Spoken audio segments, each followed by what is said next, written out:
For my soliloquy, I picked the character that is really the cause of all the events in The Tempest, Alonso, the King of Naples. He was the one who first helped the Duke of Milan to usurp Prospero's throne.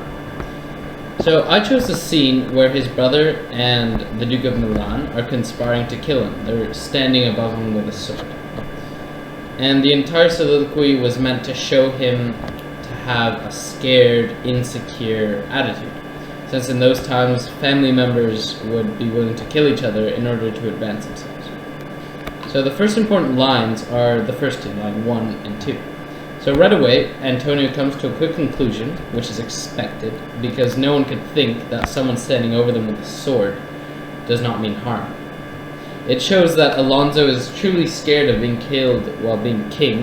It shows his insecurity, and it shows that he's thought of it before, because he states that he has wished that this would not happen. Some other crucial lines that show more about Alonso's personalities are line 9 and 10. Lines 9 and 10. When he gives his reasoning for the death of his own father, when he killed him. It shows that he somewhat understands why someone like his brother would kill him, because he did it himself, and he would understand why an heir to the throne would covet the throne that would bring him prestige and wealth. As well, lines 12 to 14, where he talks about what he did not do when he killed his father, when he says that he did not conspire with his enemies, or he did not exile his brother, and this is meant to be a reference towards the Duke of Milan and what he did to his brother, the former Duke of Milan, Prospero. So, it was meant to show that he doesn't approve of his brother killing him, but he would do the same that his brother is trying to do now, because he thinks that you should just kill the person rather than just exile them and manipulate your way into it, which manipulation was looked down in those times. And then finally, in lines 17 to 22, Alonso describes what he would do if he were to become king of Italy, and his desire to find his son Ferdinand, which is also the heir to the kingdom.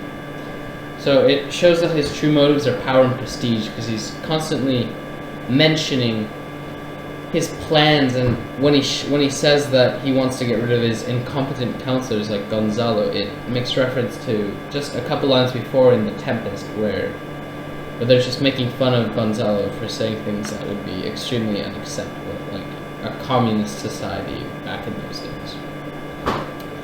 So the entire soliloquy is meant to show that Alonso is somewhat power hungry. He's very ambitious.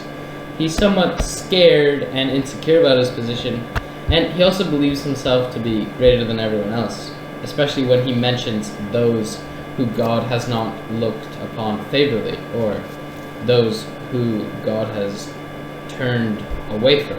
Right? Obviously those are peasants, so he thinks that God has turned towards him and God favors him, so he must be superior to all.